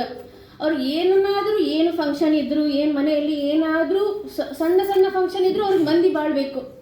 ಯಾಕಂತಂದರೆ ಅವ್ರು ಈಗ ಏನಾದರೂ ಏನಾದರೂ ಬರ್ಡೇ ಫಂಕ್ಷನ್ ಇದ್ದರೆ ನಾ ಎಲ್ಲರನ್ನೂ ಕರಿತೀನಿ. ನಾ ಎಲ್ಲರಿಗೂ ನನ್ನ ವ್ಯಕ್ತಿತ್ವವನ್ನು ತೋರಿಸ್ಬೇಕು. ಆಮೇಲೆ ಹೇಳಬೇಕಂದ್ರೆ ಅವರು ಭಾಳ ಮುಗ್ಧವಾದ ಸ್ವಭಾವದವರು. ಯಾಕಂದರೆ ನಮ್ಮ ಮನೆಯಲ್ಲಿ ನಾನು ಮತ್ತು ನನ್ನ ಮಮ್ಮಿಯೇ ಸ್ವಲ್ಪ ಜಾಸ್ತಿ ಮಾತನಾಡೋದು. ನನ್ನ ಪಪ್ಪ ಸ್ವಲ್ಪ ಓಕೆ ನೀವು ಮಾಡ್ತೀರಾ ಸಮಾಧಾನದವರು. ಸೊ ನಾನು ನನ್ನ ಮಮ್ಮಿಯೇ ಸ್ವಲ್ಪ ಜೋರು ಮನೆಯಲ್ಲಿ. ಹೌದು, ಯಾಕಂತಂದರೆ ಅವರು ನಮಗೆ ಬ್ಯಾಕ್ ಬೋನ್ ಆಗಿ ನಿಂತಿದ್ದಾರೆ ಫಸ್ಟ್ ಆಫ್ ಆಲ್. ಯಾಕಂದರೆ ನಾವು ಇಷ್ಟು ನನ್ನ ಕರಿಯರಲ್ಲಿ ಸಪೋರ್ಟ್ ಮಾಡಿದ್ದಾರೆ. ಮತ್ತು ನನ್ನ ಮಮ್ಮಿ ಫಂಕ್ಷನ್ಸ್ ಅಂದರೆ ಅವರು ಎಲ್ಲ ಏನಂತಂದರೆ ನಮ್ಮ ಮಮ್ಮಿ ಎವ್ರಿ ಟೈಮ್ ಏನಾದರೂ ಫಂಕ್ಷನ್ಸ್ ಅದು ಇದ್ದರೆ ಎಲ್ಲ ಬ್ಯಾಕ್ ಬೋನ್ ಆಗಿ ಸಪೋರ್ಟ್ ಮಾಡಿದ್ದಾರೆ. ಯಾಕಂದರೆ ಬ್ಯಾಕ್ ಬೋನ್ ಈಗ ಒಬ್ಬಳ ಮಹಿಳೆಗೆ ಹಿಂದೆ ಏನಾದರೂ ಸಕ್ಸಸ್ಸಿಗೆ ಅಂತಂದರೆ ನನ್ನ ಪಪ್ಪ ಅದು. ಯಾಕಂದರೆ ನನ್ನದು ಮತ್ತು ನಮ್ಮ ಮಮ್ಮಿಗೆ ಅವರೇ ಬ್ಯಾಕ್ ಬೋನ್. ಅದಕ್ಕಾಗಿ ನಾನು ನನ್ನ ತಂದೆಗೆ ಭಾಳ ಚಿರಋಣಿ ಆಗುತ್ತೇನೆ. ಯಾಕಂದರೆ ಎವ್ರಿ ಟೈಮ್ ಏನಾದರೂ ಆಗಲಿ ಮನೆಯಲ್ಲಿ ನಾನು ಇಲ್ಲಿ ಕಾಲೇಜ್ನಲ್ಲಿ ಕಲ್ತಿದ್ದು, ಆಮೇಲೆ ಬೆಂಗಳೂರಲ್ಲಿ ಹೋಗಿ ಜಾಬ್ ಮಾಡ್ತಿರೋದು ಎಲ್ಲನೂ ಅಚ್ಚುಕಟ್ಟಾಗಿ ನಿಭಾಯಿಸುತ್ತಾರೆ. ಏನಂದರೆ ನೀ ಬಾ, ನಾನು ಇಲ್ಲೇ ನಾ ಏನಾದರೂ ಬೆಂಗಳೂರಿಗೆ ಹೋದರೆ ನಿಂಗೆ ಏನಾದರೂ ಆಗಲಿಲ್ಲ, ಅಲ್ಲೇ ಏನಾದರೂ ಫುಡ್ ಅಡ್ಜಸ್ಟ್ ಆಗಲಿಲ್ಲ, ಬಂದುಬಿಟ್ಟು ನಾನು ನೋಡ್ಕೋತೀನಿ. ಇಲ್ಲ ಅಂತಂದ್ರೆ ಅಲ್ಲೇ ಒಂದು ಮನೆ ತೊಗೊಂಡಿರು, ನಾ ಬರ್ತೇನೆ ನಿನ್ನ ಜೊತೆ. He will support every time. ಯಾಕಂದರೆ ಅವ್ರದ್ದು ಯಾವತ್ತೂ ಸಪೋರ್ಟ್ ಇರ್ತೈತೆ ನನಗೆ. ಯಾಕಂದ್ರೆ ನಾ ಏನಾದರೂ ಹೇಳಬೇಕಂತಂದ್ರೆ ಫಸ್ಟಿಗೆ ಪಪ್ಪಾಗ ಹೋಗಿ ಹೇಳ್ತೀನಿ. ಸೊ ಮಮ್ಮಿ ಸ್ವಲ್ಪ ಅಲ್ಲಿ ಬೇಡ ಹಿಂಗೆ ಅಂತಾರೆ. ಸೊ ಅದಕ್ಕೆ ಪಪ್ಪ ಹೂ ಅಂತಂದರೆ ಮುಂದೆಲ್ಲ. ಸೊ ನನ್ನ ಅಪ್ಪನ ಬಗ್ಗೆ ಹೇಳಬೇಕಂದ್ರೆ ಅದೊಂದು ಭಾಳ ದೊಡ್ಡದು ವರ್ಡ್ ಆಗತ್ತೆ. ಯಾಕಂದರೆ ಕಡಿಮೆ ಟೈಮಲ್ಲಿ ಮಾತಾಡಲಿಕ್ಕಾಗಲ್ಲ ಅದನ್ನು. ಅದಕ್ಕಾಗಿ ನಾನು ಈ 2 ಮಾತುಗಳನ್ನು ಮುಗಿಸ್ತೇನೆ. ಸಾಕಷ್ಟು ಜನ ನೌಕರಿ ಅಂದ್ರೆ ಭಾಳ ಡಿಮಾಂಡಿಂಗ್. ನೌಕರಿ ಇಲ್ಲ ಅಂದ್ರೆ ಕನ್ಯೆನೂ ಕೊಡೋಂಗಿಲ್ಲ. ಎಲ್ಲಾರು ಒಕ್ಕಲ್ತನ ಮಾಡೋರು ಕನ್ಯೆ ಹುಡ್ಕಕ್ಕೆ ಹೋದ್ರೆ ಮುದುಕಾಗೋ ಮಟ್ಟ ಲಗ್ನ ಆಗಲ್ಲ. ಆ ರೀತಿ ಈ ನೌಕರಿ ಮಾಡಿ ಅದು ನೌಕರಿ ತಗೊಳ್ಳೋರು ಭಾಳಷ್ಟು ಜನ ಅದಾರೆ. ಈಗಿನ ಕಾಲ ಅಂದರೆ ಕಾಂಪಿಟೇಟಿವ್ ಇದು ಸಾಕಷ್ಟು ಜನ ಪ್ರಯತ್ನ ಪಟ್ಟು ಏನೇನೋ ಹೆಂಗೆಂಗೋ ಆಗಿ ಒಟ್ಟು ನೌಕರಿ ತೊಗೊತಾರೆ. ಅದು ಸರ್ಕಾರಿ ನೌಕರಿ ಒಳಗೆ ಒಂದು ಒಳ್ಳೆ ಇನ್ಸ್ಟಿಟ್ಯೂಷನಲ್ಲಿ ಕೆಲಸ ತೊಗೊಳ್ಳೋದು ಅಂತಂದ್ರೆ ಭಾಳ ಕಷ್ಟ. ಅವ್ರ ಬಾಲ್ಯದ ದಿನಗಳನ್ನು ಅವ್ರು ಹೇಳಿದರು. ಹೇಳೋ ಮುಂದೆ ಅವರು ಎಲ್ಲನೂ ಪೂರ್ತಿ ಹೇಳಿಲ್ಲ ತಮ್ಮ ಮುಂದೆ, ಯಾಕಂದ್ರೆ ನಮ್ಮ ಮಲ್ಲಣ್ಣವ್ರು ಎಲ್ಲ ಹೇಳಿದರು ಅವ್ರ ಬಾಲ್ಯ ಜೀವನ ಹೆಂಗಿತ್ತು, ಹಳ್ಳಿ ಒಳಗೆ ಗರಗದೊಳಗೆ ಅವ್ರ ಪ್ರಾಥಮಿಕ ಶಿಕ್ಷಣ ಮತ್ತು ಅವ್ರದ್ದು ಪ್ರೌಢ ಶಿಕ್ಷಣ ಎಲ್ಲ ಗರಗದೊಳಗೆ ಆಗಿತ್ತು. ಗರಗದೊಳಗೆ ಅವರು ಕಲಿತು ನಂತರ JSS ಕಾಲೇಜ್ ಬಂದು ಕಮರ್ಷಿಯಲ್ ಪ್ರಾಕ್ಟೀಸ್ನಲ್ಲಿ ಡಿಪ್ಲೊಮಾ ಮಾಡಿ, ನಂತರ BCom ಮಾಡಿ, MCom ಮಾಡಿ, ನಂತರ ಜಾಬಿಗೆ ಸೇರಿದ್ದ 94 ಕಾಣಿಸ್ತದೆ. 94 ಜೂನ್ 16 ಅವರು ಸೇವೆಗೆ ಜಾಯ್ನ್ ಆಗಿ. ಅವರು ಯಾವಾಗ ಸೇವೆಗೆ ಜಾಯ್ನ್ ಆದಾಗ ಇದ್ದಂಥ ಖುಷಿ ರಿಟೈರ್ಡ್ ಆಗೋ ಮುಂದೆ ಇರಬೇಕು. ಭಾಳಷ್ಟು ಮಂದಿ ರಿಟೈರ್ಡ್ ಆಗೋ ಮುಂದೆ ಭಾಳ ಖುಷಿಲೇ ರಿಟೈರ್ಡ್ ಆಗೋಲ್ಲ. ಯಾಕಂದ್ರೆ ಅವ್ರ ಪೆನ್ಷನ್ ಸೆಟ್ಲ್ಮೆಂಟ್ ಆಗಂಗಿಲ್ಲ, 20 ಕೇಸ್ನಾಗ ಸಿಕ್ಕೊಂಡಿರ್ತಾರೆ, ಲೋಕಾಯುಕ್ತ ಬೆನ್ನು ಹತ್ತಿರ್ತಾರೆ, ಏನೇನೋ ಆಗಿ ರಿಟೈರ್ಡ್ ಆಗಿ ಹೋಗೋರು ಭಾಳ ಮಂದಿ ನೋಡ್ಯಾನ. ನಾವು ಸ್ವಲ್ಪ ಎಲ್ಲ ಈ ಆಫೀಸರ್ಸ್ ಅವ್ರ ಇವ್ರ ಬಗ್ಗೆ ನಮ್ಮ ಕಾಂಟ್ಯಾಕ್ಟ್ ಇರ್ತೈತಿ, ನಾನು ನೋಡೀನಿ. ಅಂಥವ್ರೊಳಗೆ ಅಪರೂಪದ ವ್ಯಕ್ತಿಗಳಾಗಿ ರಮೇಶ್ ಕುರ್ಲಿ ಅವ್ರಿಗೆ ಅಂತಾರೆ. ಯಾಕಂದ್ರೆ 32 ವರ್ಷ 6 ತಿಂಗಳ ಅವ್ರ ಸರ್ವಿಸ್, ಅದು ಒಂದು ಜವಾಬ್ದಾರಿಯುತ ಹುದ್ದೆ.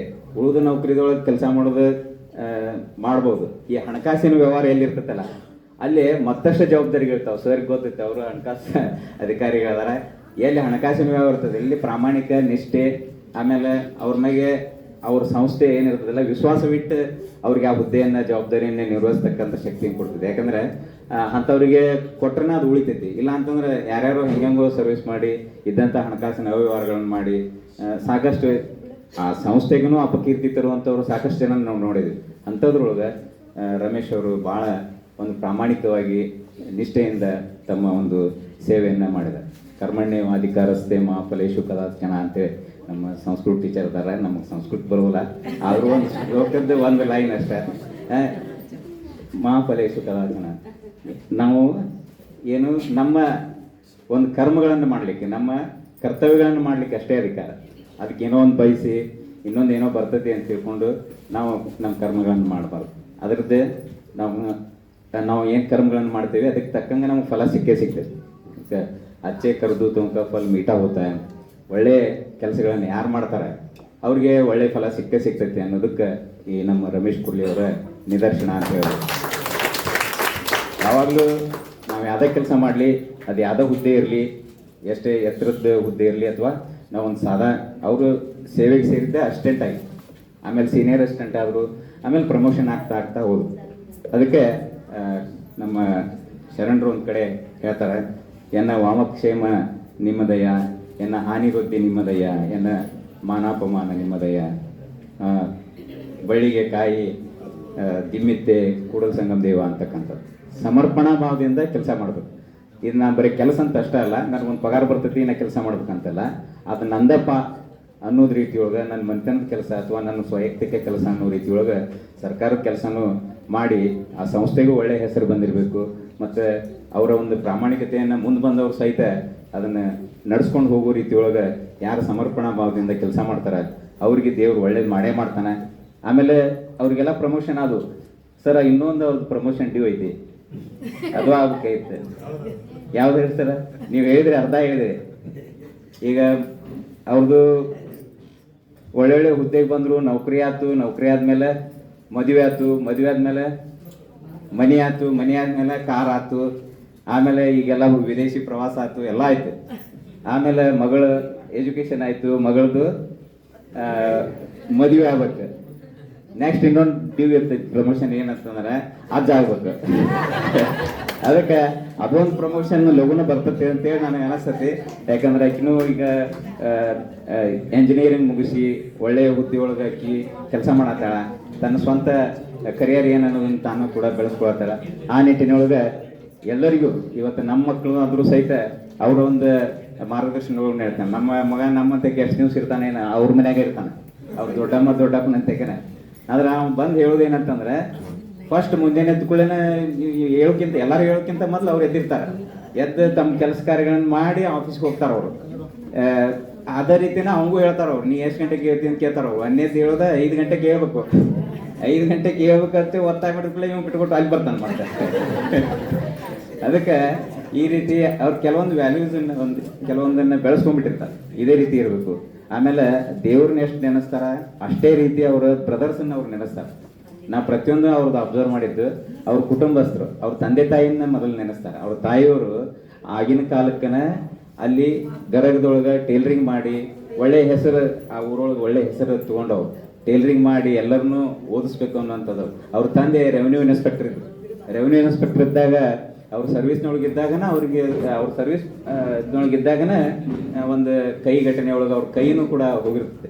ಅಷ್ಟಾದರೂ ಕೂಡ ಅವ್ರು 4 ಮಂದಿ ಮಕ್ಕಳನ್ನ ಒಳ್ಳೆ ಜವಾಬ್ದಾರಿಯುತ ಹುದ್ದೆಗಳಿಗೆ ಬೆಳೆಸೋ ರೀತಿ ಒಳಗೆ ಅವ್ರ ತಂದೆ ನೆಕ್ಸ್ಟ್ ಅವರು ನೆನೆಸೋದಂದ್ರೆ ಅವ್ರ ಹಿರಿಯ ಅಣ್ಣ ಪ್ರಭು ಕುರ್ಲಿ ಅವ್ರನ್ನಂತೂ ಯಾವಾಗಲೇ ಇರಲಿ ಅವ್ರು ನನಗೆ 10 ಸಲ ಹೇಳ್ತಾರೆ.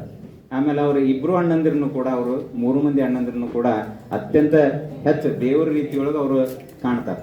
ಈ ರೀತಿ ಎಲ್ಲರೊಂದಿಗೆ ಒಡನಾಟ ಅದು ನಾವು ಬ್ರದರ್ಸ್, ನಾವು ಎಲ್ಲೋ ಹುಟ್ಟಿದವರು ಎಲ್ಲೋ ಬೆಳೆದವರು, ಆದರೆ ಯಾವುದೋ ರೀತಿಯಿಂದ ನಾವು ಕೂಡಿದಾಗ ನಾನು ಇವನ್ ನನ್ನ ಮದುವೆ ಟೈಮ್ನಾಗ ಸಹಿತ ಎಲ್ಲ ಹೆಚ್ಚಿನ ಜವಾಬ್ದಾರಿ ತಗೊಂಡವ್ರು ಅಂದ್ರೆ ನಮ್ಮ ಕ್ಯಾಪ್ಟನ್.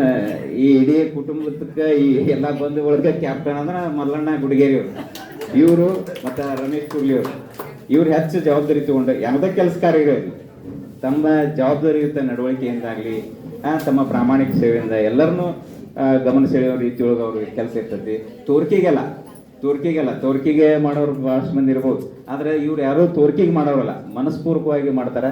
ಅದು ನನಗೆ ಭಾಳ ಲೈಕ್ ಆಗ್ತೈತಿ. ಮತ್ತು ಉಳಿದಂಥ ಮುಂದೆ ಬರುವಂಥ ಜನ್ರೇಷನ್ಗೆ ಒಂದು ಸಂದೇಶ ಏನಂದ್ರೆ ಅವ್ರದ್ದು 32 ವರ್ಷಗಟ್ಟಲೆ ಅವ್ರು ಏನು ಸೇವೆ ಮಾಡ್ಯಾರ, ಎಲ್ಲಿಯೂ ಕಪ್ಪು ಚುಕ್ಕಿ ಇಲ್ಲದೆ ಕೆಲಸ ಮಾಡ್ಯಾರಲ್ಲ, ಅದನ್ನು ಮುಂದೆ ಬರತಕ್ಕಂಥವ್ರು ಭಾಳಷ್ಟು ಜನ ನಾವು ನಮ್ಮ ಮುಂದಿನ ಜನ್ರೇಷನ್ ನೌಕರಿಗೆ ಹೋಗೋರು, ಬೇರೆ ಬೇರೆ ಉದ್ಯೋಗದಲ್ಲಿರೋರು ಇವರೆಲ್ಲ ಇರ್ತಾರೆ. ಇವರೆಲ್ಲರಿಗೂ ಒಂದು ಅವ್ರದ್ದು ಸಂದೇಶ, ಅವ್ರ ಜೀವನ ನೋಡಿದರೆ ಒಂದು ಸಂದೇಶ ಏನಂತಂದ್ರೆ ಅವರು ಹೆಂಗೆ ಕೆಲಸ ಮಾಡ್ಯಾರ, ಒಳ್ಳೆ ಹೆಸರು ಹೆಂಗೆ ಪಡೆದಾರ, ಹಂಗೆ ತಾವೆಲ್ಲರೂ ಆಗಲಿ ಅನ್ನುವಂಥದ್ದು ಈ ಸಂದೇಶ ಹೇಳಿ ರಮೇಶ್ ಅವರು ಹಾಗೂ ನಮ್ಮ ತಂಗಿ ನಮ್ಮ ಮಗಳು ಹೇಮಾ ಹಾಗೂ ತಮ್ಮ ಮಗಳನ್ನು ಬಹಳ ಪ್ರೀತಿಯಿಂದ ಕಂಡಿದ್ದಾರೆ. ಮತ್ತು ರಮೇಶ್ ಅವರು ಆರೋಗ್ಯವಾಗಿ ಈಗ ತಮ್ಮ ನೌಕರಿಯನ್ನು ಈಗ 60 ವರ್ಷದ ಮಾಡಿದ್ದು ಅವರು ಆರೋಗ್ಯವಾಗಿ ತಮ್ಮ ನೌಕರಿಯನ್ನು ಇಟ್ಟುಕೊಳ್ಳಲು ನಮ್ಮ ಹೇಮಾ ಮಗಳು ಹೇಮಾ ಕಾರಣ ಅವಳು ಬಹಳ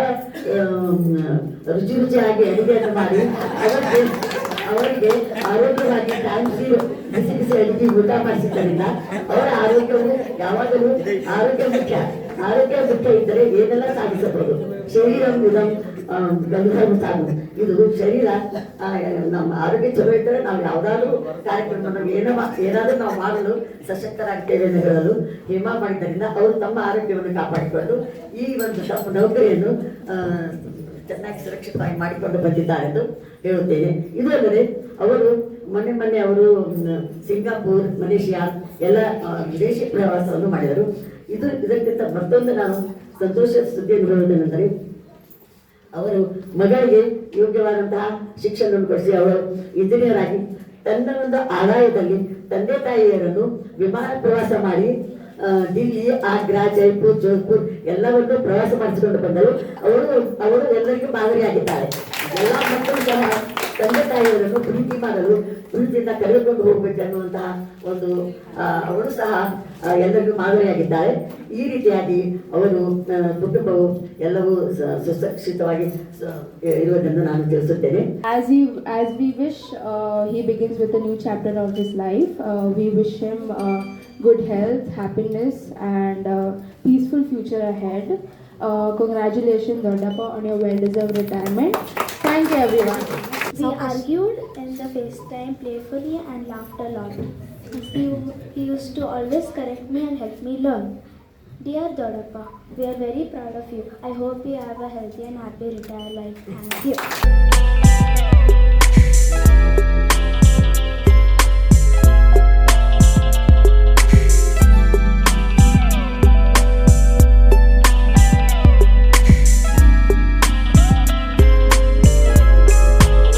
ಅದರಲ್ಲೂ ಭಾರತ ದೇಶದಲ್ಲಿ ಕರ್ನಾಟಕದಲ್ಲಿ ನಮ್ಮ ಹೊನ್ನಳ್ಳಿ ಸರ್ ಹೇಳಿದಂಗೆ ಈಗಾಗಲೇ ಈ ಅವಿಭಕ್ತ ಕುಟುಂಬಗಳು ತುಂಬ ಕಡಿಮೆ ಆಗಿ ಎಲ್ಲ ನ್ಯೂಕ್ಲಿಯಸ್ ಫ್ಯಾಮಿಲಿ ಅಂತ ಆಗೋಗ್ಬಿಟ್ಟಿದ್ದಾರೆ.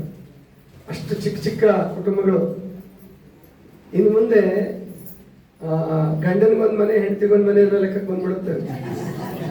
ಯಾಕಿಬ್ರು ನೌಕರಿ ಮಾಡ್ತಾ ಇದ್ರೆ ಆ ನೌಕರಿ ಹತ್ರನೇ ಬಾಡಿಗೆ ಮಾಡ್ಕೊಂಡು ಯಾವಾಗಲೂ ಶನಿವಾರ ಭಾನುವಾರ ಅಷ್ಟೇ ಭೇಟಿ ಆಗೋದು, ಈ ಲೆಕ್ಕಕ್ಕೆ ಬಂದ್ಬಿಟ್ಟಿದ್ದಾರೆ. ಅಂದ್ರೆ ವಿದೇಶಿ ಸಂಸ್ಕೃತಿ ಮನುಷ್ಯತ್ವವನ್ನ ಮನುಷ್ಯರನ್ನಾಗಿ ಬಾಳೋದನ್ನು ಬಿಟ್ಟು ಕೇವಲ ಹಣಕ್ಕಾಗಿ ಹಣದ ದಾಸರಾಗಿ ದುಡಿಯೋದು ದುಡಿಯೋದು ದುಡಿಯೋದು ಇದನ್ನೇ ಕಲಿಸ್ಬಿಟ್ಟಿದೆ. ಇನ್ಮೇಲಾದ್ರೂ ನಾವು ಬದಲಾವಣೆ ಆಗಬೇಕು. ಮೊನ್ನೆ ಆಸ್ಟ್ರೇಲಿಯಾದಿಂದ ಒಬ್ರು ಬಂದಿದ್ರು, ನಮಗೆ ಭಾರತೀಯರವರು, ತೇಜಸ್ವಿ ಅಂತ ಹೇಳಿ ಬಳ್ಳಾರಿಯವರು. ಅಲ್ಲಿ ಅಡಿಲೈಡ್ನಲ್ಲಿ ಎಂಜಿನಿಯರ್ ಆಗಿದ್ದಾರೆ. ಅವ್ರು ಹೇಳ್ತಾ ಇದ್ರು, ಏನ್ರ ತಾಯಂದ್ರೆ, ಈಗ ನೀವೆಲ್ಲ ಅಡಿಗೆ ಮಾಡಿ 3 ಹೊತ್ತು ಹೇಮಕ್ಕವ್ರು ಅಡಿಗೆ ಮಾಡಿದ್ದು ಹೇಳಿದ್ರು. ಶಾರದಕ್ಕವರು ನಮ್ಮ ಮಗಳು ಚೆನ್ನಾಗಿ ಅಡಿಗೆ ಮಾಡಿದ್ದಾರೆ ಅಂತ ನಮ್ಮ ರಮೇಶ್ ಅವ್ರು ಚೆನ್ನಾಗಿ ಸೇವೆ ಮಾಡಿದ್ದಾರೆ ಅಂತ ಹೇಳ್ತಿದ್ರು. ಸತ್ಯ ಅದು. ಈಗ ಅಮೆರಿಕಾದಲ್ಲೆಲ್ಲ ಏನಾಗಿದೆ ಅಂತಂದ್ರೆ, ಆಸ್ಟ್ರೇಲಿಯಾದಲ್ಲಿ ಒಂದು ಮನೆಗೆ 3-4 ಫ್ರಿಡ್ಜ್, 3-4 ಫ್ರಿಡ್ಜ್ ಇಟ್ಕೊಂಡು ಅಲ್ಲಿ ಸೋಮವಾರದ ಅಡಿಗೆ, ಮಂಗಳವಾರದ ಅಡಿಗೆ, ಬುಧವಾರದ ಅಡಿಗೆ, ಗುರುವಾರದ ಅಡಿಗೆ, ಶುಕ್ರವಾರದ ಅಡಿಗೆವರೆಗೂ ಬರೆದಿಟ್ಬಿಟ್ಟಿರ್ತಾರಂತೆ. ಆಯಾ ದಿವಸದ ತಗೊಳ್ಳೋದು, ಮೈಕ್ರೋ ಓವನ್ ಅಲ್ಲಿ ಬಿಸಿ ಮಾಡ್ಕೊಳ್ಳೋದು, ತಿನ್ನೋದು. ಅಂದ್ರೆ ಯಂತ್ರಗಳ ತರ ಆಗೋಗ್ಬಿಟ್ಟಿದ್ದಾರೆ. ಅಲ್ಲಿ ಹೆಂಡತಿಯರು ಇವಾಗ ಅಡಿಗೆ ಮಾಡೋದಕ್ಕೆ ಇಷ್ಟಪಡಲ್ಲ, ಆ ಮಟ್ಟಕ್ಕೆ ಬಂದ್ಬಿಟ್ಟಿದೆ. ಇದರಿಂದ ಏನ್ ಸಾಧಿಸ್ದಂಗೆ ಆಯ್ತು ಮಾನವ ಜನ್ಮ ಬಂದಿರೋದು ಕೇವಲ ಒಂದಷ್ಟು ದುಡ್ಡು ಗಳಿಸಿ ಮನೆ ಕಟ್ಕೊಂಡು ಒಂದಿಷ್ಟು ಮಕ್ಳು ಮಾಡಿ ಸತ್ತೋಗೋಕ್ಕಲ್ಲ ಇದು ಬಂದಿರೋದು. ಪ್ರೀತಿ, ಭಕ್ತಿ, ವಿಶ್ವಾಸ, ತ್ಯಾಗ, ಯೋಗ ಇದನ್ನ ಮಾಡಿದ್ರೆ ಈ ಮಾನವ ಜನ್ಮಕ್ಕೆ ಅರ್ಥ ಬರುತ್ತೆ. ನಮ್ಮ ಮಲ್ಲಣ್ಣ ಹೇಳಿದ್ರು, ಬಹಳ ಚೆನ್ನಾಗಿ ಹೇಳ್ತಾ ಇದ್ರು. ನಮ್ಮ ರಮೇಶ್ ಅವ್ರ ಬಗ್ಗೆ ಹೇಳುವಾಗ ಒಂದು ಮಾತು ಹೇಳಿದ್ರು, ಒಂದು ಲೇಖನ ಮಾಡ್ರಿ ಮೇಘಕ್ಕ. ಅಂದ್ರೆ ಈಗ ನೀವು ನೋಡ್ಬೋದು, ಶ್ರೀನಗರದಿಂದ ಒಟ್ಟ ಭಾಗ ಏನಿದೆಯಲ್ಲ ಹಳಿಯಾಳದ ರೋಡು, ಬರೇ ಯುವಕ ಯುವತಿಯರಿಂದ ಪಿಜಿಗಳಿಂದ ತುಂಬೋಗಿದೆ. ಎಲ್ರಿಗೂ ಕೇಳ್ರಿ, UPSC KPSC UPSC KPSC ಅಂದ್ರೆ ಎಷ್ಟು ತಮ್ಮ ಜೀವನವನ್ನು ಹಾಳು ಮಾಡ್ಕೊಂತಿದ್ದಾರೆ ಅಂದ್ರೆ, ರಮೇಶ್ ಅವರು ಇವರಿಗೆಲ್ಲ ಒಂದು ಆದರ್ಶ. ಅಂದ್ರೆ ತಾನು BCom ಮಾಡುವಾಗ್ಲೇನೆ ಅಲ್ಲಿ ಸರ್ವಿಸ್ ಮಾಡ್ತಾ ಟೈಪಿಸ್ಟ್ ಆಗಿ ದಿವಸಕ್ಕೆ 10 ರೂಪಾಯಿ ದುಡ್ಕೊಂಡು, ಅವತ್ತಿನ 10 ರೂಪಾಯಿ ಅಂದ್ರೆ ಇವತ್ತಿನ ಒಂದು 600-700 ರೂಪಾಯಿ ಲೆಕ್ಕಕ್ಕೆ ಬರುತ್ತೆ ಅನ್ಸುತ್ತೆ. ಅಷ್ಟು ಬೆಲೆ ಇತ್ತು ಅವಾಗ. ಅಷ್ಟು ದುಡಿದು ಜೀವನ ಮಾಡಿ, ಅಂದ್ರೆ ತನ್ನ ಕಾಲ ಮೇಲೆ ತನ್ನ ಜೀವನದ ಗಳಿಕೆಯನ್ನು ಮಾಡ್ತಾ ಓದಿದ್ರಲ್ಲ, ಅದನ್ನ ಇವತ್ತು ಎಲ್ಲಾ ವಿದ್ಯಾರ್ಥಿಗಳು ಕಲ್ತ್ಕೊಂಡು. ಇಲ್ಲ ಅಂದ್ರೆ ತಂದೆ ತಾಯಿ ಕಿಸೆನೆ ನೋಡ್ತಿರ್ತಾರೆ 30 ವರ್ಷ ಆದ್ರೂ. ಒಂದು 3 ಅಟೆಂಪ್ಟ್, ಒಂದು 10-20 ಅಟೆಂಪ್ಟ್ ಅಲ್ಲಿ ಫೇಲ್ ಆಗಿರ್ತಾರೆ. ಆದ್ರೂ ಮನೆಗೆ ಹೋಗಿ ಕೃಷಿ ಮಾಡಲ್ಲ, ಕೂಲಿ ಮಾಡಲ್ಲ. ಬೇಕಾದ್ರೆ ಇಲ್ಲಿ ಇನ್ನೊಬ್ರು ಕಿಸೆ ನೋಡ್ಕೊಂತ ಅಡ್ಡಾಡ್ತಾರೆ, ಅಥವಾ ಚುನಾವಣೆ ಬಂದ ರಾಜಕಾರಣಿಗಳ ಹಿಂದೆ ಅಡ್ಡಾಡಿ ಜೀವನ ಮಾಡಿಬಿಡ್ತಾರೆ. ಇಲ್ಲ ಯಾವುದೋ ಸಂಘ ಸಂಸ್ಥೆ ಒಳಗೆ ಸುಮ್ಮನೆ ಸಂಖ್ಯೆಗುಂಟು ಆಟಕ್ಕುಂಟು ಲೆಕ್ಕಕ್ಕಿಲ್ಲ ಅನ್ನೋ ಲೆಕ್ಕಕ್ಕೆ ಬದುಕ್ತಾ ಇದ್ದಾರೆ. ಇಂಥವ್ರಿಗೆಲ್ಲ ರಮೇಶ್ ಕುರ್ಲಿ ಅವರ ಬದುಕು ಆದರ್ಶವಾಗಿರ್ತಕ್ಕಂಥದ್ದು. ನನಗೆ ತುಂಬಾ ಸಂತೋಷ ಆಯಿತು. ಆಕ್ಚುಲಿ ನಾವು ರಾತ್ರಿ ಜಾಗರಣೆ ಮಾಡಿದ್ವಿ 3 ಗಂಟೆವರೆಗೂ, 10 ಗಂಟೆಯಿಂದ 3 ಗಂಟೆವರೆಗೂ ಪಾದಯಾತ್ರೆ ಮಾಡಿ, ಆಮೇಲೆ ಸ್ವಲ್ಪ ವಿಶ್ರಾಂತಿ ಮಾಡಿ ಈ ಕಾರ್ಯಕ್ರಮಕ್ಕೆ ನಾನು ಬಂದೆ. ಮತ್ತೆ ಮೇಘ ಉಕ್ಕೇರಿ ಅವ್ರು ಹೇಳ್ತಾ ಇದ್ರು, ನಾವು ಫೋನ್ ಮಾಡಿದ ಮೇಲೆ ಬಿಡಿ 11 ಗಂಟೆ ಕರೆಕ್ಟಾಗಿ ಬರಬೇಡಿ, ಯಾಕಂದ್ರೆ ನೀವು ಬಂದು ಟೈಮ್ ಪಾಲನೆ ಮಾಡಿದ್ರೆ ಇದು ಫ್ಯಾಮಿಲಿ ಕಾರ್ಯಕ್ರಮ. ನಾನು ಹೇಳಿದೆ, ಇಲ್ಲವಾ, ನೀವು ಎಷ್ಟು ತಡವಾಗಿ ಫೋನ್ ಮಾಡ್ತೀರೋ ಅಷ್ಟು ನನಗೆ ಒಳ್ಳೇದು ಅಂದಿಲ್ಲ. ಯಾಕಂದ್ರೆ ಬೇರೆಯವರೆಲ್ಲ ಭೇಟಿಯಾಗಿ ಬಂದಿರ್ತಾರೆ ಇವತ್ತು. ಅದಕ್ಕೆ ನೀವು ಫೋನ್ ಮಾಡಿದ್ಮೇಲೆ ಬಿಡ್ತೀನಿ ಅಂತ ತಿಳ್ಕೊಂಡು ಹೇಳಿದ್ದೆ. ಅಂದ್ರೆ ನಾನು ಒಂದು ಕಲ್ತ್ಕೊಂಡಿದ್ದೀನಿ ಇವಾಗ. ಹಿಂದೆ ಇನ್ವಿಟೇಷನ್ ಹಾಕಿದ ಟೈಮ್ ಕರೆಕ್ಟಾಗಿ ಕುತ್ಕೊಂಡ್ಬಿಡ್ತಿದ್ದೆ. ಟೈಮ್ ಪಾಲನೆ ಮಾಡ್ರಿ ಮಾಡಕ್ ಆಗಲ್ಲ. ಯಾಕಂದ್ರೆ ಕುಟುಂಬದಲ್ಲಿ ನೋಡ್ರಿ, ಈಗ ಫೋಟೋ ತೆಗಿವಾಗ್ಲಿ ಮನೆಗೆ ನೋಡಿದ್ರಲ್ಲ, ಯಾರು ನೆನಪಾಗುತ್ತೆ ಮನೆ ಅದು ಇನ್ನು ವೇದಿಕೆನೇ ವಿಸ್ತರಣೆ ಮಾಡ್ಬೇಕಾಗಿತ್ತೆ ನೀವು ಆ ಮಟ್ಟಕ್ಕೆ. ಅಂದ್ರೆ ಪ್ರೀತಿ ಅದು. ಅದಕ್ಕೆ ಇಂತಹ ಕಾಲದಲ್ಲೂ ನಮ್ಮ ಧಾರವಾಡದಲ್ಲಿ ಮಾತ್ರ ಇದು ಸಾಧ್ಯ ಅಂತ ಕಾಣುತ್ತೆ. ಇಷ್ಟು ಒಳ್ಳೆ ಕಾರ್ಯಕ್ರಮ ನೀವೆಲ್ಲ ಮಾಡಿದೀರಾ. ನಿಮ್ಮೆಲ್ಲರಿಗೂ ಶುಭವಾಗ್ಲಿ ಅಂತ ತಿಳ್ಕೊಂಡು ಹಾರೈಸ್ತಾ, ನಮ್ಮ ರಮೇಶ್ ಅವ್ರದ್ದು ಇನ್ನೊಂದು ಒಳ್ಳೆ ಗುಣ ಹೇಳ್ತಾ ಇದ್ರು, ನಮ್ಮ ಬಸವನಗೌಡ BY ಪಾಟೀಲ್ ಹೇಳ್ತಾ ಇದ್ರು, ಬಿ.ವೈ. ಪಾಟೀಲ್ ತಾನೆ ಅವರು, ನಮಗೆ ಬಸವನಗೌಡ ಅಂತ ಇವತ್ತೇ ಗೊತ್ತಾಗಿತ್ತು. ಅವ್ರ ಮಗ ಈಗಲೇ ರಾಜಕಾರಣಿ ಅಭ್ಯಾಸ ಮಾಡ್ತಿದ್ದಾನೆ. ನಮ್ಮ ದೊಡ್ಡಪ್ಪ ನನಗೆ ಬಹಳ ಪ್ರೀತಿ ಅಂತ ಹೇಳಿ ಬೇಗ ಎದ್ದೇಳು ಅಂದ ಕೂಡಲೇ ಈ ಕಡೆ ಬಂದ್ಬಿಡ್ತಾರೆ. ಅಂದ್ರೆ ಇದು ರಾಜಕಾರಣಿಗಳು ಕೂಡ ಇದ್ದಾವೆ. ಅದಕ್ಕೆ ಗೊತ್ತಾಯ್ತಲ್ವಾ, ಅವರ ಗುಣವನ್ನು ಅಳವಡಿಸ್ಕೋಬೇಕು ಪ್ರತಿಯೊಬ್ರು. ಈಗ ಯಾರಾದ್ರೂ ಇಲ್ಲಿ ಸೂರ್ಯವಂಶಿಗಳಿದ್ರೆ ಗೊತ್ತಾಯ್ತಲ್ಲ, ಸೂರ್ಯವಂಶಿಗಳಿಂದ ಗೊತ್ತಾಯ್ತಾ? 6 ಗಂಟೆ 6:30 7:30 7:30 7:30 ಇರ್ತಾರೆ. ಈಗ ಎಷ್ಟು ಮಟ್ಟಿಗೆ ಬೆಂಗಳೂರು ಮುಂಬೈ ಈ ಕಡೆಯಲ್ಲಿ ಎಷ್ಟು ಮಟ್ಟಿಗೆ ಕೆಟ್ಟ ಅಭ್ಯಾಸ ಆಗಿದೆ ಅಂದ್ರೆ, ಕೆಲವರು, ಎಲ್ಲರೂ ಅಲ್ಲ, ನೌಕರಿಗೆ ಹೋಗೋರು ಬೇಗ ಎದ್ದೇಳಲೇಬೇಕು. ಕೆಲವ್ರಿಗೆ ಹೆಂಗ್ ರೂಢಿ ಆಗಿದೆ ಅಂದ್ರೆ 8 ಗಂಟೆಗೆ ಎದ್ರೆ ಜೆಂಟ್ಲ್ಮನ್ ಅನ್ನೋ ಲೆಕ್ಕಕ್ಕೆ ಬಂದ್ಬಿಟ್ಟಿದ್ದಾರೆ ಅಲ್ವಾ? ಆ ಪದ್ಧತಿ ಒಳ್ಳೇದಲ್ಲ. ರಮೇಶ್ ಅವರು ಅದರಲ್ಲೂ ಒಳ್ಳೆ ಗುಣ ಅಳವಡಿಸ್ಕೊಂಡಿದ್ದಾರೆ. ಯಾರಿಗೇ ಆಗ್ಲಿ ಆರೋಗ್ಯ ಬೇಕು ಅಂದ್ರೆ, ನಾನು ನಮ್ಮ ಜೊತೆ ಒಬ್ಬ ಹುಡುಗ ಯುವಕ ಬಂದಿದ್ದಾನೆ, ಎಂಜಿನಿಯರ್, ಮುಂಬೈದಿಂದ ಬಂದಿದ್ದಾನೆ, ಉಪವಾಸಕ್ಕೆ ಕರ್ಕೊಂಡ್ ಬಂದಿದ್ದೀವಿ. ಅವನಿಗೆ ಹೇಳ್ತಾ ಇದ್ದೆ, ನೈಟ್ ಶಿಫ್ಟ್ ಅಮೆರಿಕನ್ ಕಂಪ್ನಿ ಅದು, ಅದ್ರ ಶಿಫ್ಟ್ ಪ್ರಾರಂಭ ಆಗೋದೇ 1:30 ಗಂಟೆಗೆ. ಅಲ್ಲಿ ಬೆಳಗ್ಗೆ 3:30 ಗಂಟೆ ಆಗಿರುತ್ತೆ, ಇಲ್ಲಿ 1:30 ಗಂಟೆಗೆ. ಅವ್ರು 1:30 ಗಂಟೆಯಿಂದ ರಾತ್ರಿ ಎಲ್ಲ ಕೆಲಸ ಮಾಡಬೇಕು. ಅದಕ್ಕೆ ನಾನು ಹೇಳ್ತಾ ಇದ್ದೆ, ಕಂಪ್ನಿ ಚೇಂಜ್ ಮಾಡಿದ್ರೆ ಪರವಾಗಿಲ್ಲಪ್ಪ, ನೈಟ್ ಶಿಫ್ಟ್ ತಗೋಬೇಡ. ಯಾಕಂದ್ರೆ ನೈಟ್ ಶಿಫ್ಟ್ ಇದ್ರೆ ಶುಗರ್ ಬರೋ ಸಾಧ್ಯತೆ ಬಹಳ ಬೇಗ ಇದೆ. ರಾತ್ರಿ ನಿದ್ದೆಗೆಟ್ರೆ ಶುಗರ್ ಬಂದೇ ಬರ್ತದೆ. ಅದಕ್ಕೆ ನಿಮ್ಗೆ ಹಣ ಸ್ವಲ್ಪ ಕಡಿಮೆ ಆದ್ರೂ ಪರವಾಗಿಲ್ಲ, ನೈಟ್ ಶಿಫ್ಟ್ ಬಿಟ್ಬಿಡು, ನೀನು ಬೇರೆ ಕಂಪ್ನಿ ಚೇಂಜ್ ಮಾಡ್ಕೋ, ಇಲ್ಲ ಅವ್ರಿಗೆ ಸರ್ಟಿಫಿಕೇಟ್ ಕೊಟ್ಟು ನೀನು ಚೇಂಜ್ ಮಾಡ್ಕೋ ಶಿಫ್ಟ್ ಅಂತ ಹೇಳ್ತಾ ಇದ್ದೆ. ಅಂದ್ರೆ ನಾವಿಲ್ಲಿ ತಿಳ್ಕೋಬೇಕು, ಆ ಪ್ರಕೃತಿಗೆ ಅನುಸಾರವಾಗಿ ಬದುಕೋದೇ ಬಹಳ ಶ್ರೇಷ್ಠ. ಪ್ರಕೃತಿಗೆ ಅನುಸಾರವಾಗಿ ನಾವೆಲ್ಲರೂ ಬದುಕಬೇಕು. ಆವಾಗ ನಮ್ಗೆ ಆರೋಗ್ಯ ಸಿಗುತ್ತೆ, ಆನಂದ ಸಿಗುತ್ತೆ. ಆರೋಗ್ಯ ಆನಂದ ಕಳ್ಕೊಂಡು ಎಷ್ಟು ಗಳಿಸಿದ್ರೆ ಪ್ರಯೋಜನ, ಎಷ್ಟು ಗಳಿಸಿದ್ರೆ ಪ್ರಯೋಜನ. ಆದ್ರಿಂದ ನಮ್ಮ ಏನು ತ್ರಿಮಾತೆಯರು, ಚತುರ್ಮಾತೆಯರು, ಪಂಚಮಾತೆಯರು ಇರ್ಬೇಕು ಇವರು. ಅದರಲ್ಲಿ ಪಂಚಮಾತೆಯರ, ಅದರಲ್ಲಿ ತ್ರಿಮಾತೆಯರು ಇದ್ದಾರೆ ಇವಾಗ. ತ್ರಿಮಾತೆಯರು ಶಾರದಕ್ಕವರು, ಲಲಿತಕ್ಕವರು ಮತ್ತೆ ರೇಣುಕವರು. ಅದಕ್ಕೆ ಇವರೆಲ್ಲ ಆಶೀರ್ವಾದ ತಗೊಳ್ಳಿ ನೀವು ಮೊಮ್ಮಕ್ಕಳು. ಆ ಮಕ್ಳಿಗೆ ಮೊದಲು ಕನ್ನಡ ಕಲ್ಸ್ರಿ, ಹಂಚಿನವರು ಕನ್ನಡ ಭಾಷೆಗಳು ಕಲ್ಸಿ.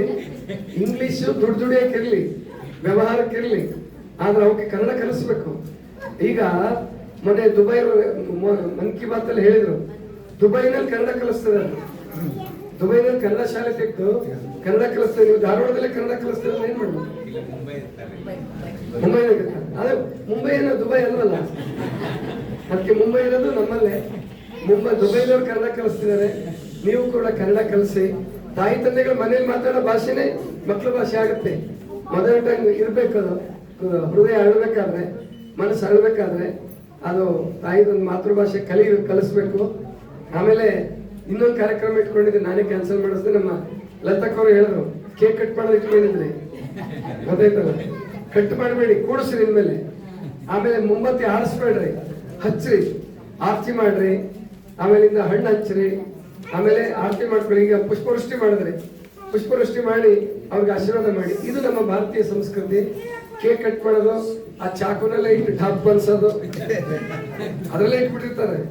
ನನಗೊಂದ್ಸರಿ ಯಾರೋ ಊಟ ಬುಕ್ಕಿಂಗ್ ಮಾಡಿ ಕಟ್ ಮಾಡ್ರಿ ನೋಡು, ನಾನು ಕಟ್ ಮಾಡಲ್ಲ ಮಾರ ಅಂದ್ರೆ ನನ್ ಕೈ ಹಿಡ್ಕೊಂಡು ಗೊತ್ತಾಯ್ತಾ, ಅದಕ್ಕೆ ಇಟ್ಬಿಟ್ಟಿರೋ ಢಾಪ್ ಬಂದು ಎಲ್ರಿಗೂ ಬೆಚ್ಚ ಬೀಳ್ತಾರೆ.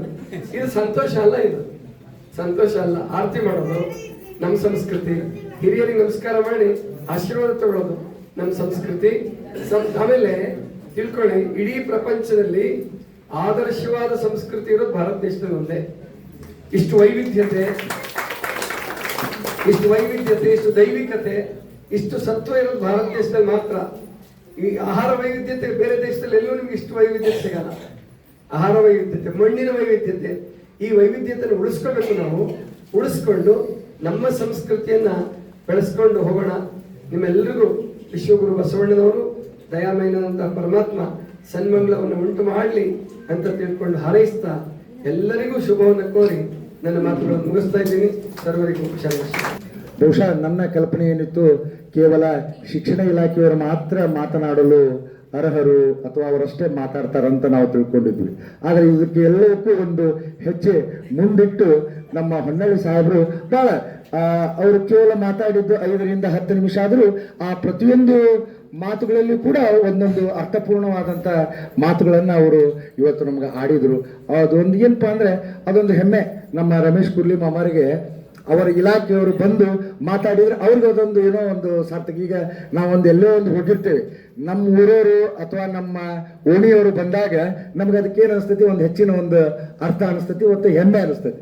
ಹಂಗೆ ಇವತ್ತು ಅವರ ಬಗ್ಗೆ ಅವರು ಆ ಒಂದು ಕೃಷಿ ವಿಶ್ವವಿದ್ಯಾಲಯದಲ್ಲಿ ಅವರು ತಮ್ಮ ಸಾಗಿ ಬಂದಂಥ ದಾರಿಯನ್ನು ಭಾಳಷ್ಟು ಮಾರ್ಮಿಕವಾಗಿ ಭಾಳಷ್ಟು ನಮಗೆಲ್ಲರಿಗೂ ಅವರು ತಿಳಿಸ್ಕೊಟ್ರು. ಅದಕ್ಕೆ ನಮಗೆ ಅಭಿಮಾನ ಅನಿಸ್ತದೆ. ಯಾಕಂದರೆ ನಮ್ಮ ಮಾಮಾರು ಇಷ್ಟು ಒಳ್ಳೆಯ ರೀತಿಯಾಗಿ ಕಾರ್ಯವನ್ನು ನಿರ್ವಹಿಸಿ ತಮ್ಮ ನಿವೃತ್ತಿಯನ್ನು ಹೊಂದಿದರಲ್ಲ, ಅದಕ್ಕೆ ಅಭಿಮಾನ ಅನಿಸ್ತು. ಹಾಗೂ ಮತ್ತು ಇವತ್ತು ನಾವು ನಮ್ಮ ಮಾಮಾರಿಗೆ ಈ ಕಾರ್ಯಕ್ರಮ ಮಾಡಿದ್ದಕ್ಕೆ ನಮಗೆ ಹೆಮ್ಮೆ ಅನಿಸ್ತು. ಯಾಕಂದರೆ ಅವರ ಇಲಾಖೆಯವರು ಯಾಕಂದ್ರೆ ಒಪ್ಕೊಳಂಗಿಲ್ಲ, ಕೆಲವೊಂದಿಷ್ಟ ಇಲಾಖೆಯವರು ಹೇಳ್ತಂದ್ರೆ ನಾವು ಕರೆಸ್ತೀವಿ ಅಂದರೆ ಬ್ಯಾಡ್ ಬಿಡ್ರಿ, ಅವ್ರು ಯಾರು ಬ್ಯಾಡ್ರಿ, ನಮ್ಮ ವಿಶ್ವವಿದ್ಯಾಲಯದವ್ರು ಯಾರು ಬ್ಯಾಡ್ ಬಿಡ್ರಿ ಅಂತ ಅಂತಿರ್ತಾರೆ. ಯಾಕಂದರೆ ಅಲ್ಲಿ ಆ ರೀತಿಯಾದಂಥ ಸಂಬಂಧಗಳನ್ನು ಅವರು ಇಟ್ಕೊಂಡಿರ್ತಾರೆ.